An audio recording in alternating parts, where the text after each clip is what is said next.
Hey, what's up, guys? This is Josh from Nightmare on Woodsboro Lake. Sorry, long time no see. I've been kind of busy. I recently transitioned jobs and just been preparing for my daughter's first birthday. Coordinating with family coming up and visiting and where they're staying and just trying to figure out everything.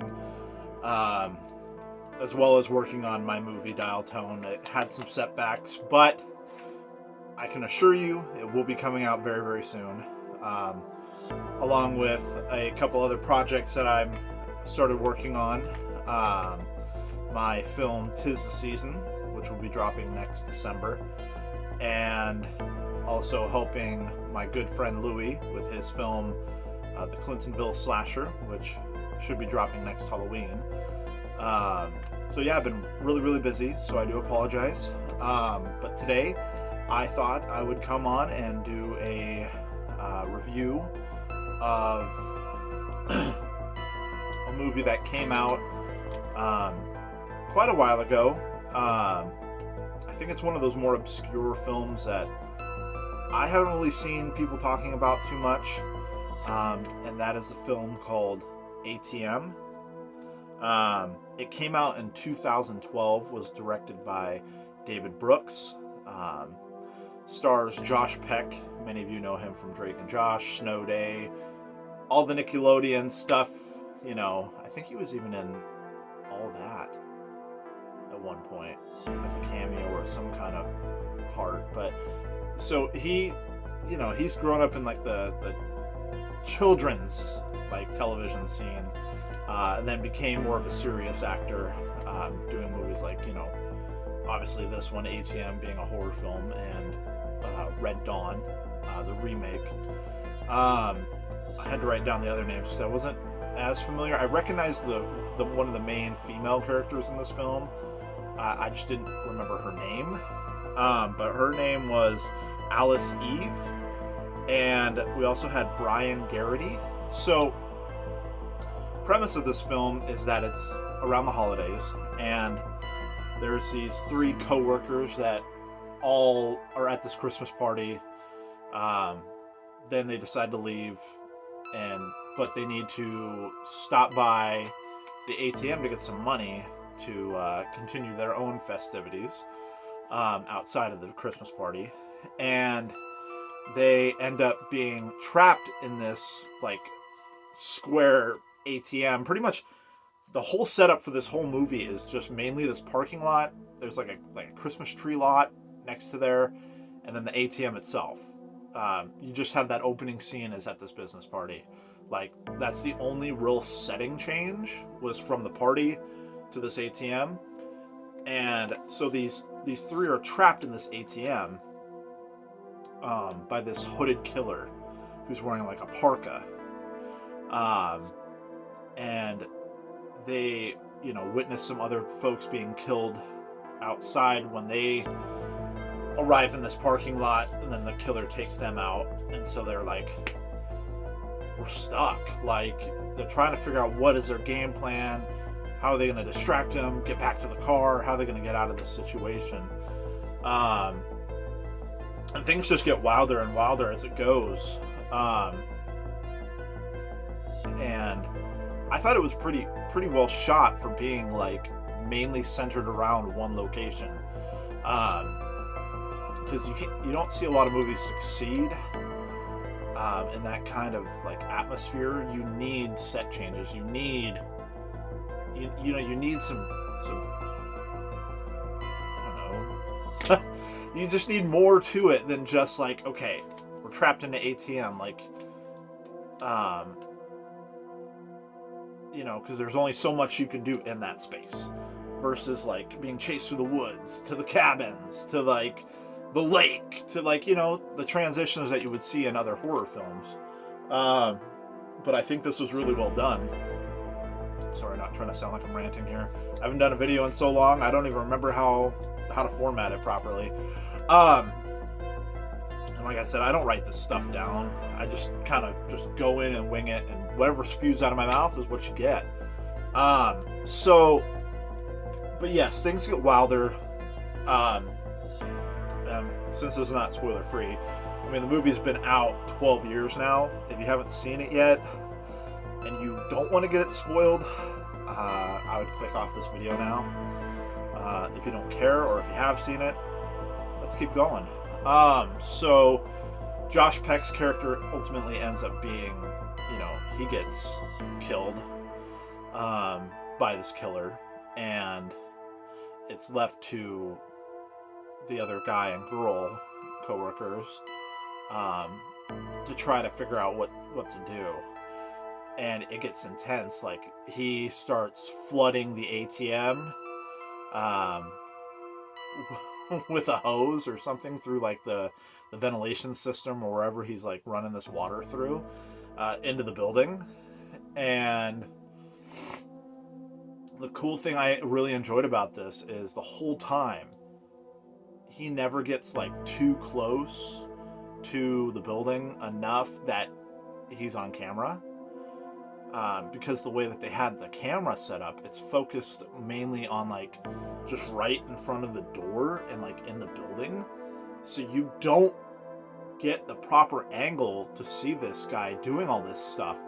So you see all this panic ensuing in this building, and there's a scene too where they're like trying to get out, and if I remember correctly, the female falls and breaks her neck or something like that. And and there's a part where he like throws her, like the good guy, like pulls her back into the building and like kind of throws her back. It looks like this guy is doing everything and there's not a killer.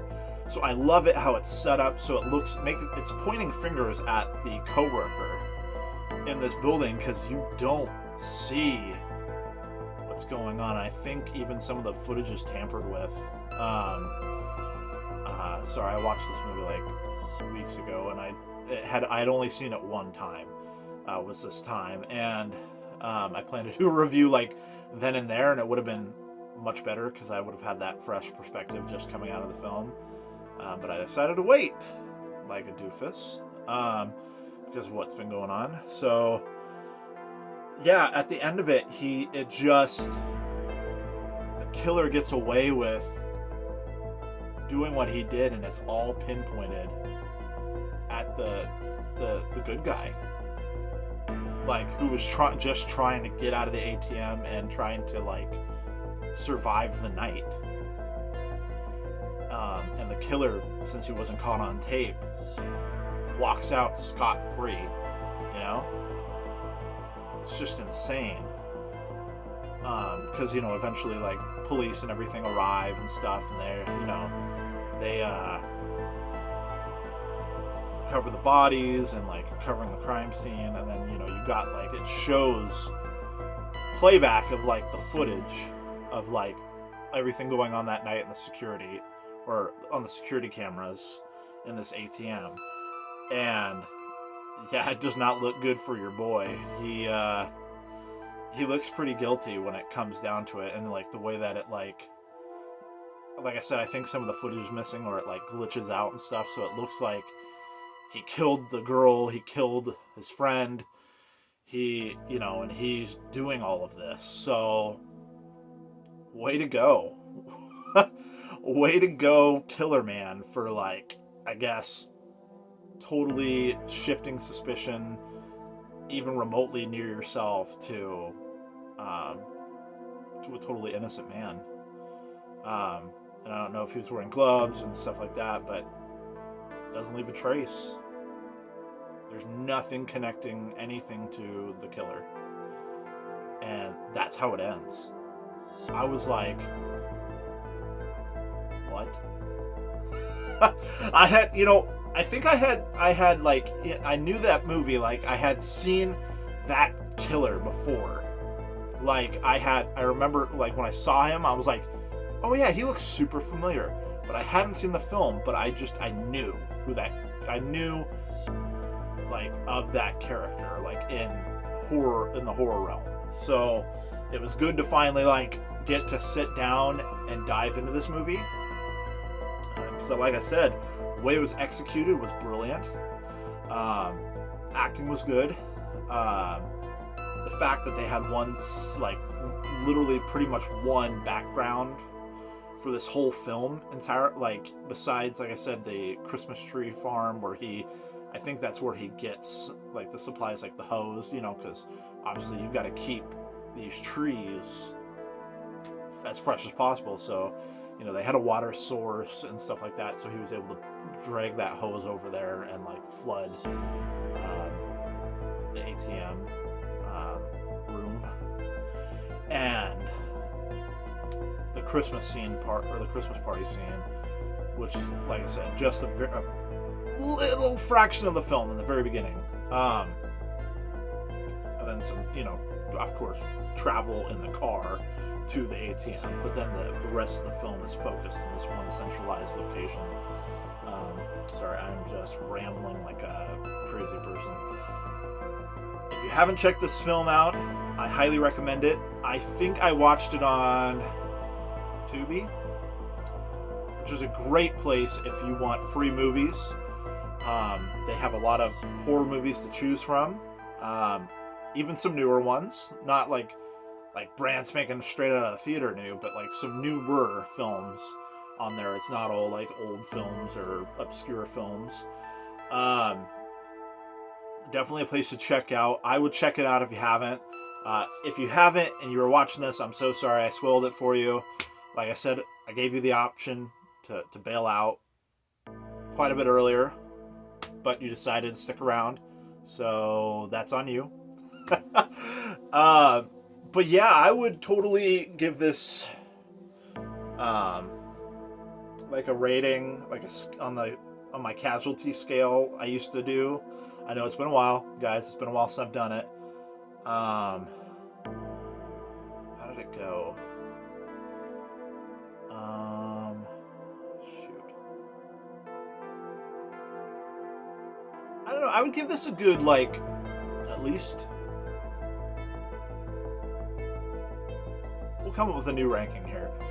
Bleeding out like a stuck pig. I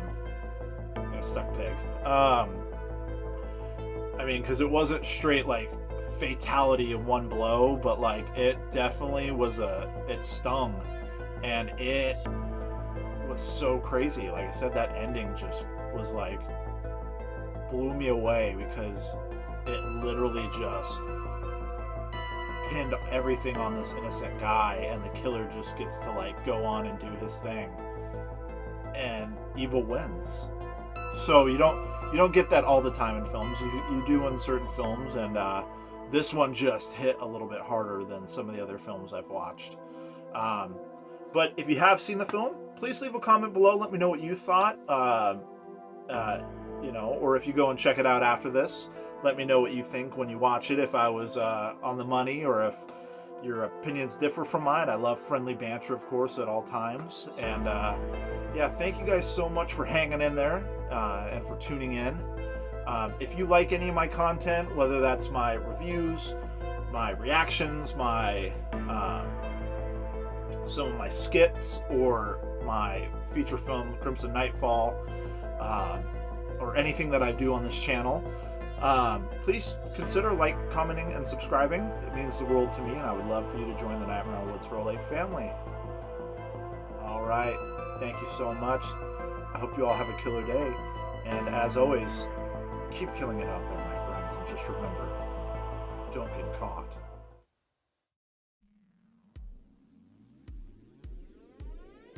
Don't let the ghosts and the ghouls disturb you. I'll see you soon.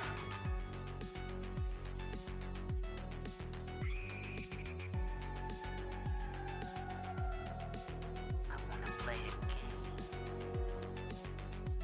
They're coming to get you, Bob.